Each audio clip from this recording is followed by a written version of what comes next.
तो सब लोगों का हम अपनी पार्टी की ओर से स्वागत करते हैं।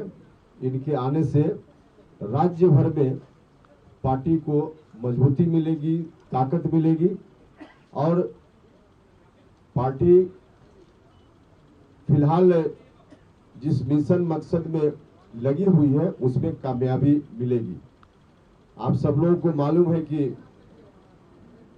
बिहार को फिर से 2005 के पहले वाली स्थिति में धकेलने का प्रयास शुरू हो गया है और इस प्रयास का नेतृत्व हमारे बड़े भाई आदरणीय श्री नीतीश कुमार जी कर रहे हैं।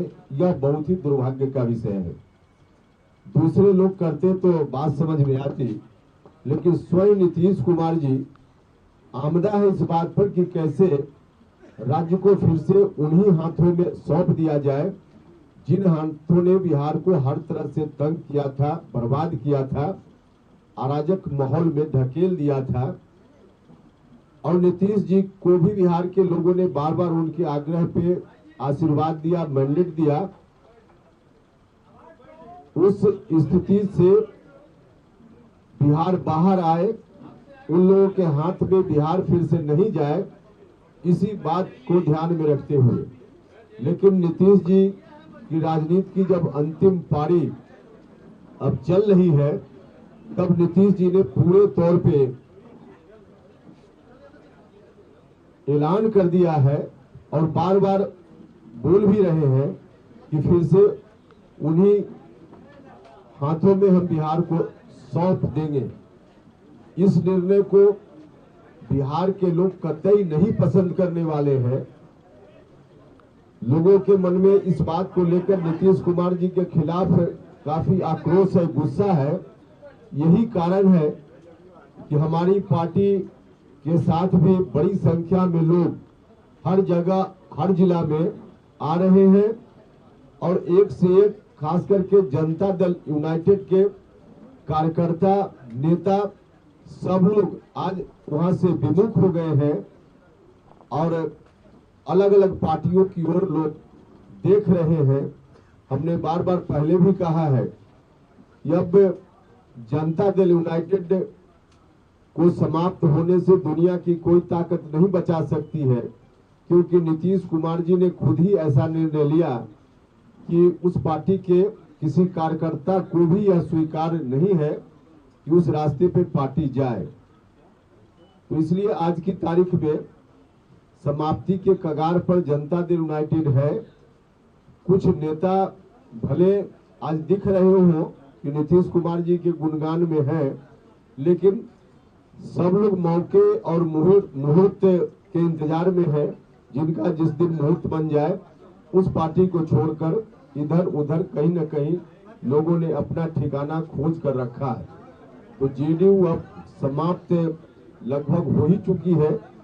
ऐसी परिस्थिति में हमारी पार्टी की भूमिका बढ़ जाती है, क्योंकि जिस मकसद को लेकर जनता दल यूनाइटेड का गठन हुआ था, उसके पहले समता पार्टी के रूप में, अब जब वह पार्टी ही उस मकसद से भटक गई है, तो उस मकसद को पूरा करने की दिशा में मजबूती से कोई पार्टी खड़ी रहे और समाज के उन तबकों को एड्रेस करे जिन तबकों को विशेष रूप से जेडीयू एड्रेस करता था। तो वैसी परिस्थिति में आज राष्ट्रीय लोक जनता दल लोगों की नजर में है, आकर्षण का सेंटर है। इसलिए लोग बड़ी संख्या में हमारे साथ आ रहे हैं और मुनाजिर हसन साहब और इनके साथ भी बड़ी संख्या में लोग आज हमारे दल में आए हैं। तो इनका फिर से बहुत बहुत स्वागत है पार्टी में।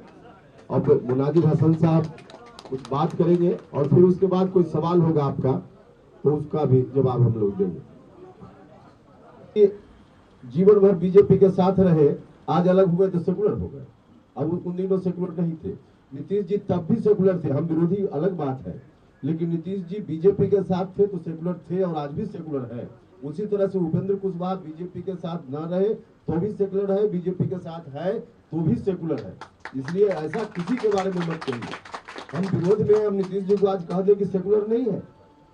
देखिए, राजनीति में कुछ चीज ऐसी है जिसकी मर्यादा रहनी चाहिए। तो इस तरह से मत देखिए कि बीजेपी में जाने का ही दूसरा रास्ता है, बिल्कुल गलत बात है। चलिए अब कोई और आप कब जा रहे हैं? जितना जल्दी हो वो करा लिया जाए, नीतीश कुमार ने कहा है। क्या कहा है? जितना जल्दी हो केंद्र सरकार चुनाव करा ले, हम तैयार हैं। अरे वो तैयार है तो तैयार रहे, चुनाव तो अपने हिसाब से होता है। इलेक्शन कमीशन, केंद्र सरकार तो अपना अलग उसका विधि विधान है, उस विधि विधान से चुनाव होता है, उसमें इनके कहने से क्या होता है? अमित शाह ने कहा कि तेल और पानी का गठबंधन है। किस तरीके से इस बयान को आप देखते हैं? देखिए बिल्कुल ठीक कहा है अमित शाह जी ने। नीतीश जी आज कितना दबाव में वहां है। हम कभी कभी नीतीश जी का चेहरा देखते हैं तो मुझको अंदर से तरस आती है, दया का भाव आता है। नीतीश जी वहां सहज भाव से कभी रह ही नहीं सकते। वैसे लोगों के साथ नीतीश जी सहज भाव से कैसे रह सकते हैं, जिनके खिलाफ नीतीश जी ने पूरा जीवन अपना लगाया। और एक बार नहीं कई बार, और एक बार तो ऐसी स्थिति बनी कि उनके साथ गठबंधन में रहते हुए ठीक उन्हीं कारणों की चर्चा करके नीतीश जी बाहर हुए उनसे, जो कारण आज उससे ज्यादा गंभीर रूप में है, फिर भी नीतीश जी को चुप रहना पड़ रहा है। भ्रष्टाचार का इशू उस वक्त 2017 में नीतीश जी ने क्या कहा था? आरोप जब लगा तेजस्वी यादव के ऊपर तो कहा कि पब्लिक डोमेन में जाकर तेजस्वी यादव बताएं कि क्या कहना है उनका, क्या सफाई देनी है। नहीं सफाई आई तो गठबंधन तोड़ लिया। आज उससे ज्यादा गंभीर आरोप भ्रष्टाचार का लगा है और इस परिस्थिति में नीतीश जी चुप है। चुप ही नहीं है, उनको विवश होकर यहाँ तक बोलना पड़ रहा है कि बेचारे लालू जी को फंसाया जा रहा है।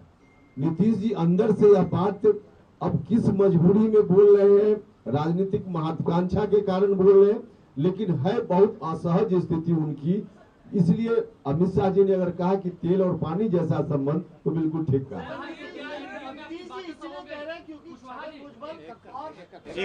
अजीत पवार जैसे लोग भाजपा में शामिल हो रहे हैं, इसीलिए नीतीश जी ने ये कहा कि वॉशिंग मशीन में घुसिए, साफ हो जाएगा, भ्रष्टाचार मामला नहीं रहा बीजेपी के लिए। अरे भैया पहले नीतीश जी से न पूछ लीजिए कि उनके लिए मामला रहा कि नहीं रहा मामला। नीतीश कुमार जी से पूछ लीजिए कि उनके लिए। नीतीश जी कहते थे ना कि हम 3 सी से कभी कंप्रोमाइज नहीं करेंगे, जिसमें करप्शन भी था। तो अब 3 सी में से 1 सी हटा दिया है क्या उन्होंने? यह पूछिए पहले उनसे।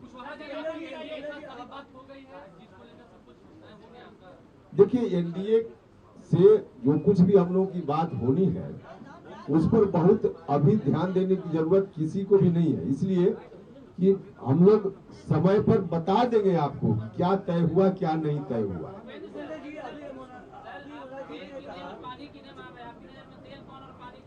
भैया तेल कौन है और पानी कौन है, इसका अब कोई बहुत अलग से विश्लेषण करने की जरूरत नहीं है। उससे क्या फर्क पड़ता है, तेल कोई नहीं पानी। अगर एनडीए के साथ आते हैं तब आपका अगला स्टेप क्या होगा?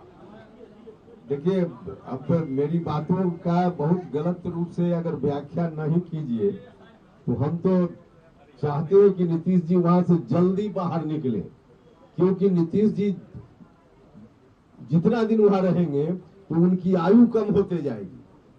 क्योंकि नीतीश जी जिस परेशानी में है उस उम्र में इतनी परेशानी में रहना किसी के लिए भी ठीक नहीं है।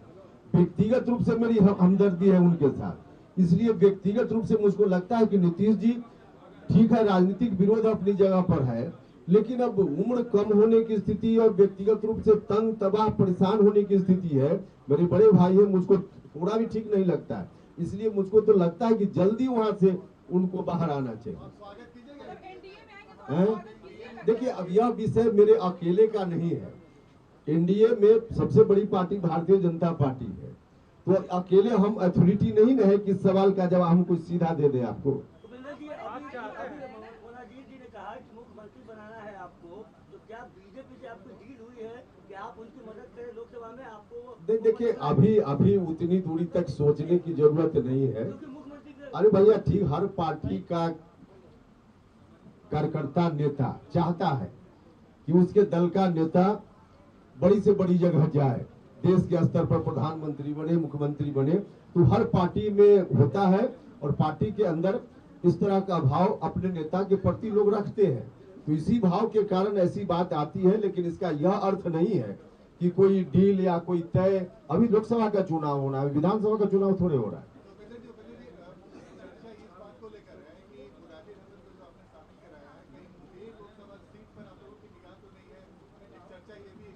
देखिए, निगाह की बात जहां तक है तो 40 लोकसभा क्षेत्र पर हम लोगों की निगाह है। एनडीए को 40 में 40 जिताना है ना, सिर्फ मुंगेर क्यों आपने हम ले रहे हैं। 40 जगह हम लोगों की निगाह है और 40 जगह एनडीए कैसे जीते, इस बात के लिए हम लोग लगातार प्रयास कर रहे हैं, संगठन का विस्तार कर रहे हैं, लोगों के बीच जा रहे हैं और 40 में 40 जीतेंगे, इस विश्वास के साथ जा रहे हैं। क्या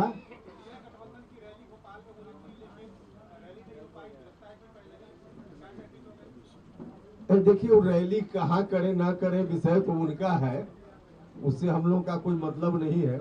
लेकिन अभी बहुत कुछ इंडिया जो बता रहे हैं आप, जिस गठबंधन की चर्चा कर रहे हैं उसमें क्या क्या और आगे होगा देखते चलिए। बहुत धन्यवाद, बहुत धन्यवाद।